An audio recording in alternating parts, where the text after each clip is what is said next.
Leksjon 1. Unike opplevelser. Utrolig by. Wow, det må ha vært en unik opplevelse. Det var det virkelig. Arkitekturen og kulturen var ulikt noe jeg har sett. Noe annet som har vært å nevne om besøket ditt?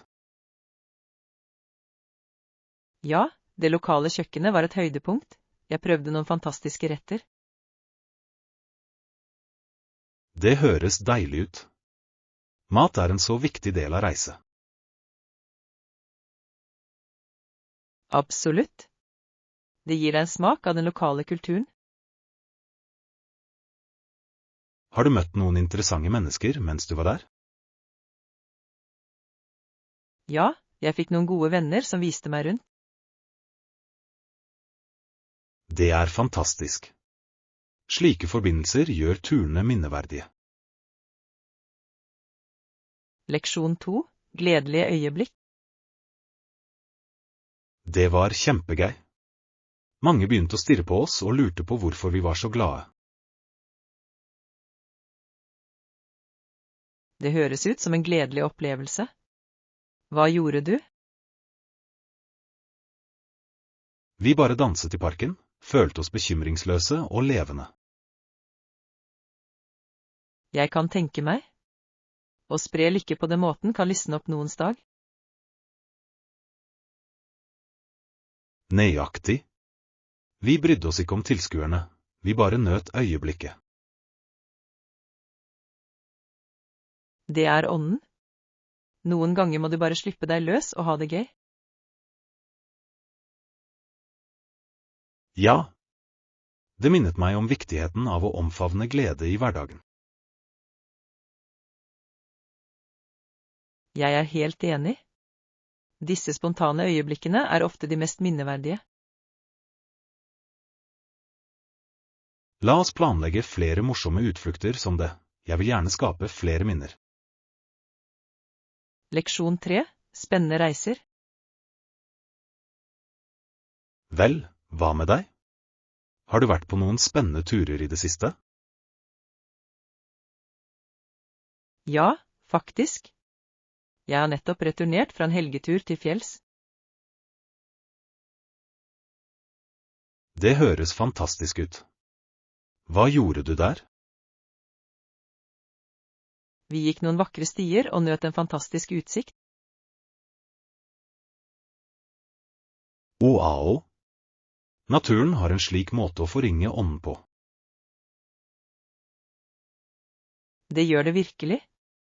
Jeg følte meg så uthvilt etter å ha tilbrakt tid utendørs. Prøvde du lokal mat mens du var der? Ja, vi fant en koselig kafé som serverte deilig hjemmelagde paie. Det høres herlig ut.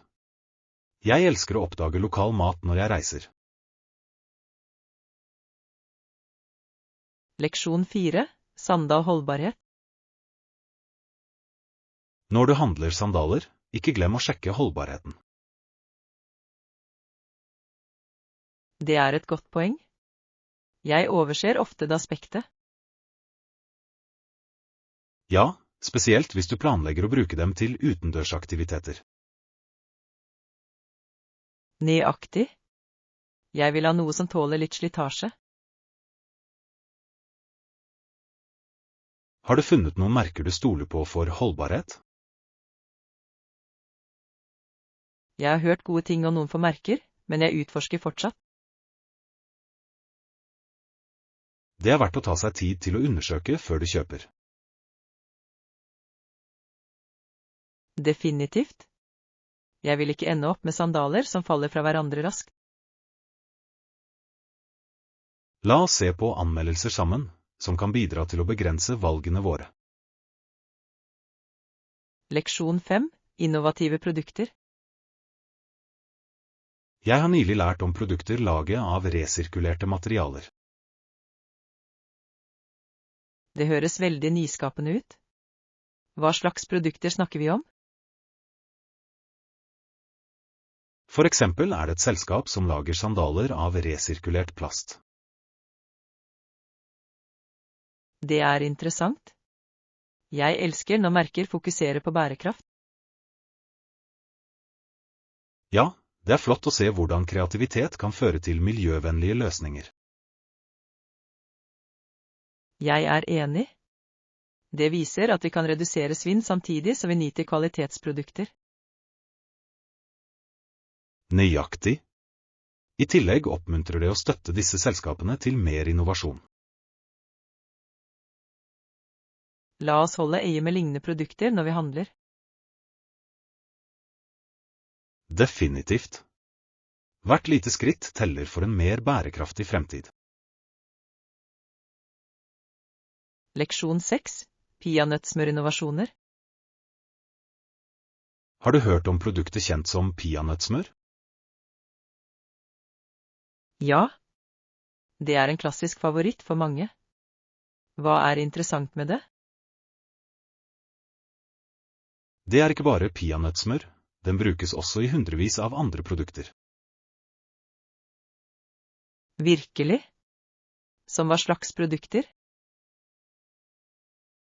For eksempel fant en forsker ved navn Carver måter å produsere plast fra peanøtter. Det er fascinerende. Jeg ante ikke at peanøtter kunne være så allsidige. Ja, det er utrolig hvordan en ingrediens kan føre til så mange innovasjoner.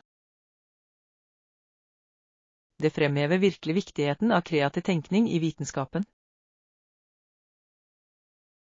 Absolutt. Jeg elsker å lære om hvordan hverdagslige ting kan ha bredere innvirkning. Leksjon 7. Reise du må se. Jeg planlegger en tur neste måned. Det høres spennende ut. Hva må du se på dette eventyret? Jeg vil definitivt besøke de historiske landemerkene og museene.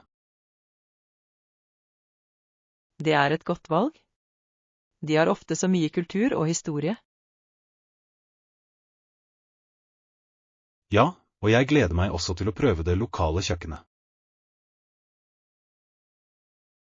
Mat er en så viktig del av å oppleve et nytt sted. Nøyaktig. Jeg ønsker å fordype meg i den lokale kulturen så mye som mulig. Har du lagt noen konkrete planer for maten du vil prøve? Jeg har hørt at gatematen er utrolig. Jeg vil prøve alt. Leksjon 8. Helse og medisinering. Bortsett fra de som legen gir deg, er narkotika bare dårlige nyheter. Det er et sterkt utsagn. Hva mener du med det? Jeg tror mange reseptfrie medisiner kan ha bivirkninger. Det er sant. Det er alltid viktig å veie risiko og fordeler. Nøyaktig. Jeg foretrekker å fokusere på naturlige rettsmidler når det er mulig. Jeg forstår. En helhetlig tilnærming kan noen ganger være mer fordelaktig. Ja. Det handler om å finne balanse og lytte til kroppen din. Jeg er enig. Å holde seg informert om hva vi putter inn i kroppen vår er avgjørende. La oss fortsette å utforske sunnere alternativer sammen. Leksjon 9. Roser og deres appell. De fleste liker roser, de er en så klassisk blomst. Ja, det er de. Roser vokser på busker og kommer i så mange farger. Nøyaktig. Hver farge har sin egen betydning, noe som gjør dem enda mer spesielle. Jeg elsker hvordan de lukter også. Duften er rett og slett fengslende. Ja. De kan lyse opp ethvert rom og løfte humøret umiddelbart. Har du en favoritttype rose? Jeg liker veldig godt de klassiske røde rosene. De symboliserer kjærlighet og lidenskap.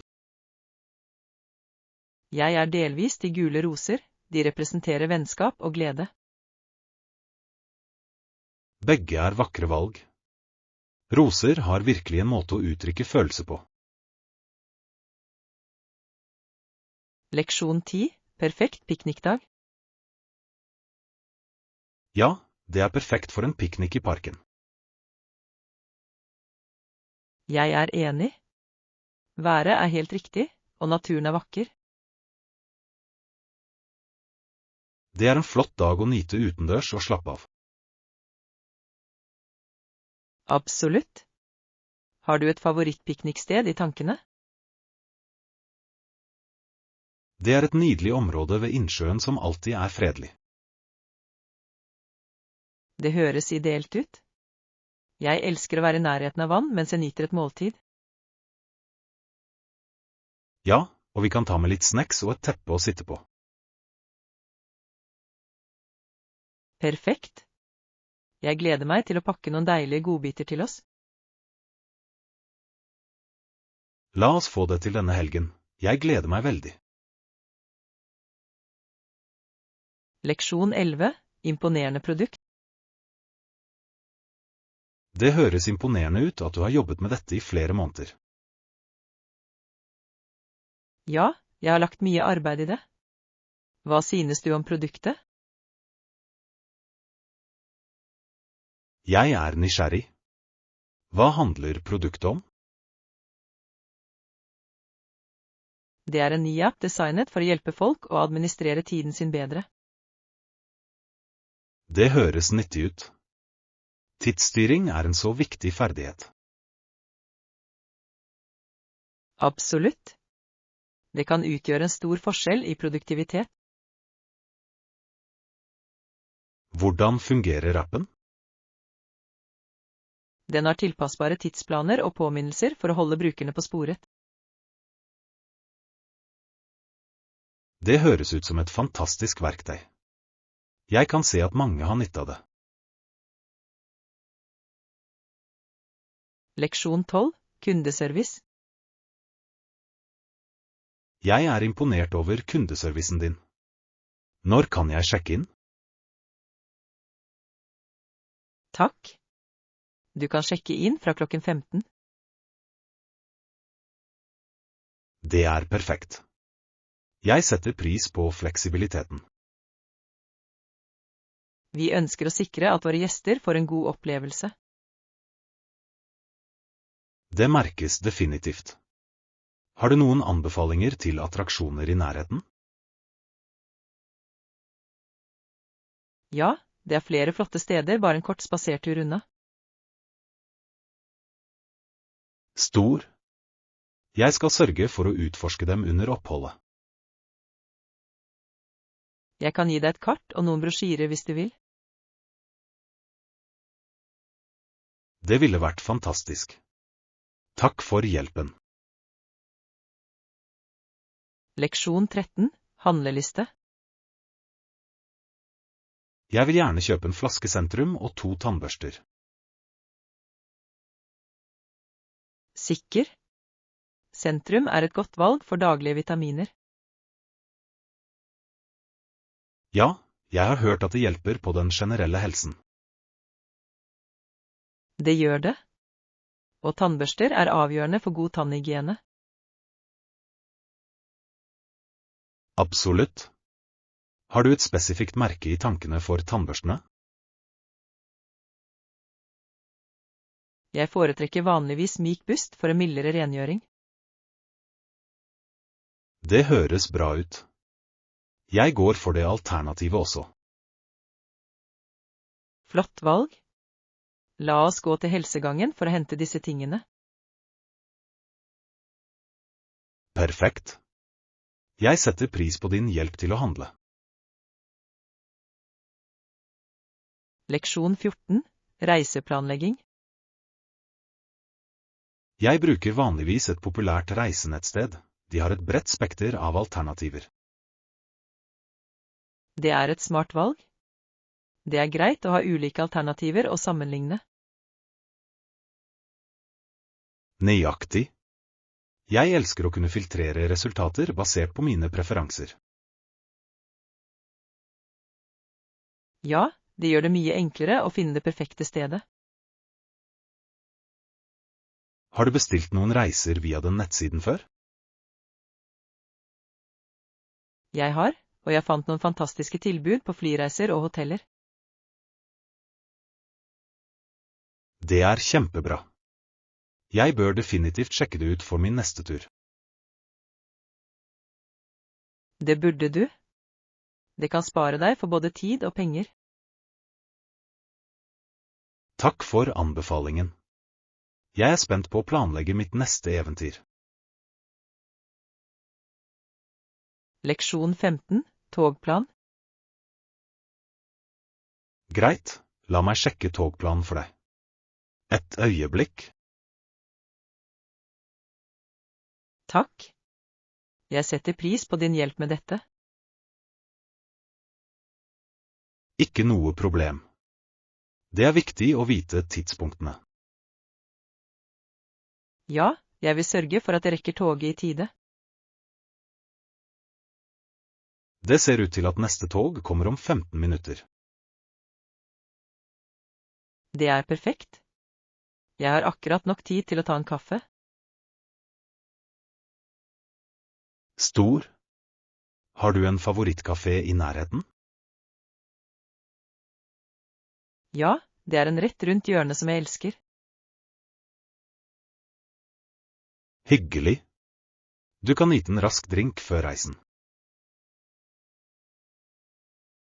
Leksjon 16, evolusjonsdiskusjon. Vi tror at selv om survival of the fittest kan være en god arbeidsbeskrivelse av evolusjonsprosessen. Det er også viktig å vurdere samarbeid mellom arter. Absolutt. Det er fascinerende hvordan samarbeid kan føre til gjensidige fordeler. Ja, noen arter trives gjennom partnerskap, ikke bare konkurranse. Nøyaktig. Det viser at evolusjon er mer kompleks enn vi ofte tror. Hva er noen eksempler på samarbeid i naturen du har hørt om? Vel, bier og blomster har et symbiotisk forhold som gjør begge. Det er et flott eksempel. Naturen lærer oss virkelig om balanse. Definitivt. Å forstå denne dynamikken kan endre hvordan vi ser på overlevelse. Leksjon 17, å gå ut av komfortsoner. Det høres gjennomførbart ut. Hvordan kan jeg gå ut av komfortsonen min? Det er mange måter. Å starte i det små kan være en god tilnærming. Ja, jeg tror det hjelper å prøve nye aktiviteter. Nøyaktig. Selv noe enkelt, som å delta på en ny klasse, kan være fordelaktig. Det er en god idé. Jeg har alltid ønsket å lære å danse. Dans er en morsom måte å møte nye mennesker og uttrykke deg på. Definitivt. Jeg skal se etter lokale danseklasser og bli med på. Det er ånden. Hvert lite skritt kan føre til større endringer. Jeg er spent på å flytte grensene mine og se hva som skjer. Leksjon 18, sandvolleyball. Jeg vil gjerne prøve sandvolleyball en gang. Kan jeg bli med deg? Absolutt. Det er en så morsom sport å spille på stranden. Jeg har aldri spilt før, men det ser spennende ut. Ikke bekymre deg, det er enkelt å plukke opp, og jeg skal vise deg det grunnleggende. Det ville vært flott. Jeg gleder meg. Vi kan planlegge en dag når været er fint og solfylt. Perfekt. Jeg tar med litt snacks som vi kan nyte etterpå. Det høres ut som en plan. Det vil være en fin måte å tilbringe dagen på. Jeg kan ikke vente. La oss få det til snart. Leksjon 19. Kulinariske eventyr. Har du noen gang prøvd noen internasjonale retter? Ja. En gang hadde jeg en utrolig marokkansk tagine som jeg fortsatt tenker på. Det høres fantastisk ut. Hva gjorde det så spesielt? Blandingen av krydder var ute av denne verden. Det var så smakfullt. Jeg elsker når en rett tar deg med på en slik kulinarisk reise. Nøyaktig. Det er som å smake på en del av en annen kultur. Liker du å prøve andre internasjonale retter også? Absolutt. Hvert kjøkken har sin egen unike sjarm og smaker. Jeg vil gjerne utforske flere internasjonale restauranter sammen. Leksjon 20. Legg merke til funksjoner. Stor. Jeg noterer meg det. Hvilke andre funksjoner bør jeg vurdere? Det er viktig å tenke på funksjonalitet og brukeropplevelse. Ja, brukervennlighet kan virkelig påvirke hvor effektivt noe er. Absolutt. Funksjoner skal forbedre den generelle opplevelsen for brukere. Hvilke spesifikke funksjoner synes du er viktige? Jeg tror tilpasningsmuligheter og tilgjengelighet er avgjørende. Jeg er enig. Folk setter pris på å kunne skreddersy opplevelsene sine. Nøyaktig. La oss brainstorme en omfattende liste over funksjoner sammen. Det høres ut som en plan. Jeg er spent på å se hva vi finner på. Leksjon 21. Overskrifter i USA. USA på 1990-tallet dominerte avisenes forsider. Ja, det var et betydelig tiår av mange grunner. Hva skilte seg ut for deg? Jeg tror fremskrittene innen teknologi var spesielt bemerkelsesverdige. Absolutt. Fremveksten av internett endret så mye om hvordan vi kommuniserer. Definitivt. Det påvirket alt fra forretningsforbindelser til personlige forhold. Og la oss ikke glemme de kulturelle endringene som skjedde på samme tid. Høyre. Musikk, mote og til og med politikk utviklet seg raskt. Det er interessant å se hvordan disse endringene la grunnlaget for dagens samfunn. Ja, historien former ofte vår nåtid på uventede måter. Leksjon 22. Reiseplaner. Ja, vi har en reservasjon på hotellet. Det er flott. Når vi har landet, tar vi en skitelbuss til hotellet, ikke sant? Nøyaktig. Det gjør reisen så mye enklere når alt er tilrettelagt. Jeg er enig. Jeg føler meg alltid mer avslappet når jeg vet at detaljene er ordnet. Har du sjekket skitelplanen? Ja, den går hvert 30 minutt, så vi bør ikke vente lenge. Perfekt. Jeg kan ikke vente med å finne meg til rette og begynne å utforske. Jeg også. Hva er det første du vil gjøre når vi kommer? Jeg vil gjerne sjekke ut de lokale severdighetene og ta litt mat. Leksjon 23. Få venner. Den viktigste delen av å få venner å lytte til hva den andre personen sier. Absolutt. Å lytte viser at du bryr deg om deres tanker og følelser. Ja, og det bidrar til å bygge et sterkt grunnlag for ethvert forhold. Jeg opplever at det stille spørsmål også oppmuntrer til dypere samtaler. Nøyaktig. Det viser genuin interesse og hjelper deg å koble deg på et personlig nivå. Har du noen tips for å være en god lytter? Jeg prøver alltid å holde øyekontakt og unngå distraksjoner. Det er en flott tilnærming. Det hjelper virkelig med å få den andre personen til å føle seg verdsatt. Jeg tror å være til stede i øyeblikket er nøkkelen til å utvikle meningsfulle vennskap. Leksjon 24. Turforberedelse. Hei! Jeg hørte at du snart skal på tur. Trenger du hjelp til å finne en ryggsekk? Ja. Jeg kunne brukt noen råd. Hva bør jeg se etter en god ryggsekk? Vel, komfort er nøkkelen. Sørg for at den har polstrede stropper og god passform. Det gir mening.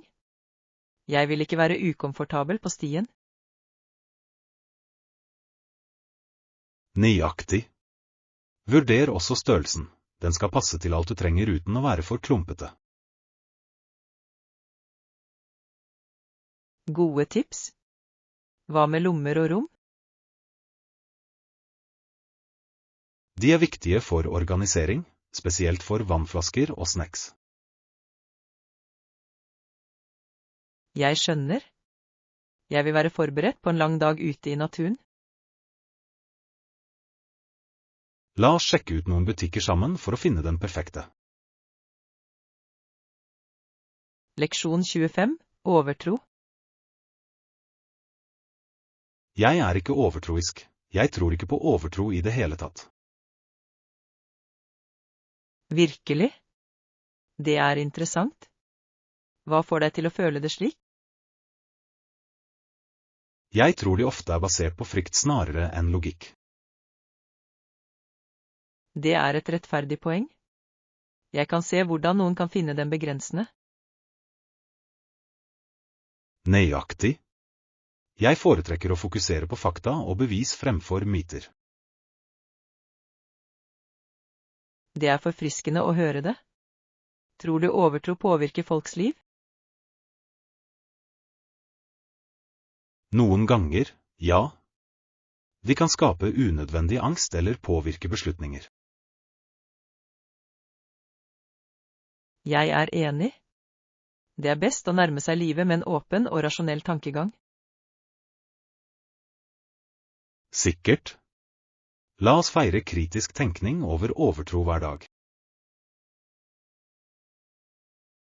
Leksjon 26. Reiseplanlegging. Absolutt. Jeg skal lage en liste over alt vi trenger til turen. Det høres ut som en god idé. Bør vi også vurdere å bestille overnatting? Ja, definitivt. Det er viktig å ha et sted å bo på forhånd. Jeg er enig. Det vil hjelpe oss å unngå stress i siste liten. I tillegg gir oss ofte bedre alternativer og priser hvis vi bestiller tidlig. Nøyaktig. Har du noen spesifikke hoteller i tankene? Jeg har hørt gode ting om noen få steder i nærheten av sentrum. Perfekt. La oss legge det til i listen vår og sjekke tilgjengeligheten. Jeg gleder meg til å planlegge denne turen sammen. Leksjon 27. Thanksgiving-forberedelser. Jeg dekker bordet, faren min skjærer kalkunen, og mamma lager saisen. Det høres ut som en fantastisk Thanksgiving-tradisjon.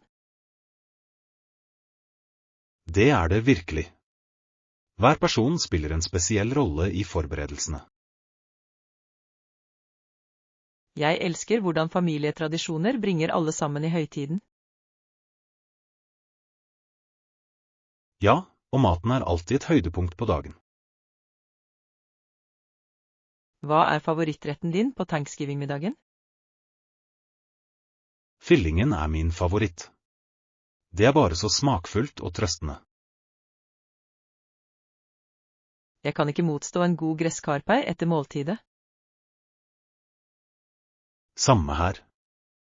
La oss sørge for å inkludere alle favorittrettene våre i år. Leksjon 28. Positiv forsterkning. Definitivt. Først, vær tålmodig og bruk positiv forsterkning. Det er en flott tilnærming. Det bidrar til å bygge tillit til andre. Nøyaktig. Når folk føler seg støttet, er det mer sannsynlig at de forbedrer seg. Ja, det skaper et positivt miljø for vekst og læring. Har du brukt denne metoden i arbeidet ditt?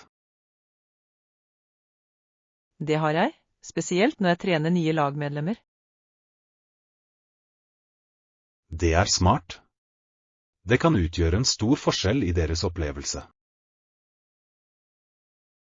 Absolutt. Alle setter pris på oppmuntring og anerkjennelse. La oss fortsette å fremme positivitet i alle våre interaksjoner. Leksjon 29. Frukthandel. Hvilken frukt bør vi få i dag? La oss kjøpe epler, bananer og appelsiner, de er alle gode valg. Det høres perfekt ut. De er sunne og allsidige for snacks. Ja, og de kan brukes i så mange oppskrifter. Har du en favorittmåte å nyte disse fruktene på?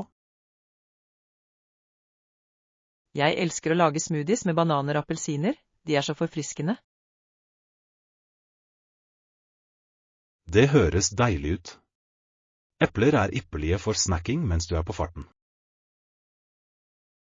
Absolutt. Dessuten er de perfekte for baking også.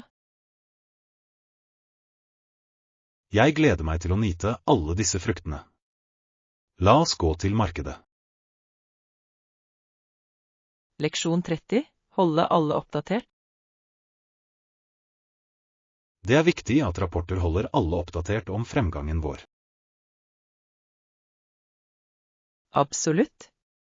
Å ha tidlig informasjon hjelper hele teamet med å holde seg på linje. Hvilke strategier kan vi implementere for å sikre at alle er informert? Vi kunne sette opp regelmessige møter og sende ut ukentlige oppdateringer. Det er en god idé. Konsistens er nøkkelen for effektiv kommunikasjon. Ja, og vi kan bruke digitale verktøy for å effektivisere rapporteringsprosessen. Jeg er enig. Teknologi kan hjelpe oss med å dele informasjon raskt og effektivt. I tillegg lar det teammedlemmer stille spørsmål og gi tilbakemelding. Nøyaktig. Åpen kommunikasjon fremmer samarbeid og tillit i teamet. Leksjon 31. Kunstneriske interesser. Det høres interessant ut. Hva slags ting liker du å tegne? Jeg liker best å tegne landskap og naturscener. Wow, det må være vakkert. Har du et favorittsted du trekker fra? Ja, det er en park i nærheten med fantastisk utsikt som inspirerer meg. Jeg kan se hvordan det ville være et flott sted for kreativitet. Absolutt. De skiftende årstidene byr på så mye variasjon. Har du noen gang tenkt på å vise frem arbeidet ditt? Jeg har. Jeg vil gjerne delta i en lokal kunstutstilling en dag. Det ville være en fantastisk mulighet til å dele talentet ditt. Leksjon 32. Forespørselskritikk. Kritikere av Dublin-undersøkelsen har anklaget den for å være lite mer enn en statlig inkvisisjon. Det er en alvorlig anklage. Hva er de viktigste bekymringene de har? Mange mener det mangler åpenhet og rettferdighet i sine prosesser. Jeg skjønner. Det er avgjørende for henvendelser å opprettholde offentlig tillit og troverdighet. Nøyaktig. Uten det kan det hende at funnene ikke blir tatt på alvor. Hva tror du kan forbedre situasjonen? Å implementere klarere retningslinjer og tillate offentlig deltakelse kan hjelpe. Det er gode forslag. Det er viktig å engasjere samfunnet. Ja, det fremmer en følelse av ansvarlighet i prosessen. Leksjon 33. Sjekke boardingkortet. Vet du hvilken port vi må gå til? La meg sjekke boardingkortet vårt. Den skal ha informasjonen. Det ville vært nyttig. Jeg vil sørge for at vi ikke går glipp av flyet vårt. Det er gate 12, så vi har litt tid til å ta en matbit først. Perfekt. Jeg kunne trenge en rask matbit før jeg går ombord. Ja, det er en kafé i nærheten som serverer gode smørbrød. Høres flott ut. La oss dra dit etter å ha sjekket inn. Absolutt. Jeg ser frem til et velsmakende måltid før reisen vår. Jeg også. Det er alltid deilig å slappe av litt før man flyr. Leksjon 34. Intense øvelser. Og hodeøvelser kan være ganske intense. Og de kan virkelig utfordre fokuset og koordinasjonen din. Definitivt. Hvordan nærmer du deg vanligvis dem? Jeg liker å starte sakte, og deretter øke vanskelighetsgraden gradvis. Det er en smart måte å bygge styrke uten å overdrive det. Ja, å lytte til kroppen din er avgjørende under enhver treningsøkt. Har du prøvd noen spesifikke hodeøvelser du anbefaler? Jeg har funnet ut at balansetrening virkelig bidrar til å forbedre den generelle stabiliteten. Det høres gunstig ut. Jeg må innlemme det i rutinen min. Leksjon 35. Blossom festival. Vi har en blomstringsfestival i byen min hver vår.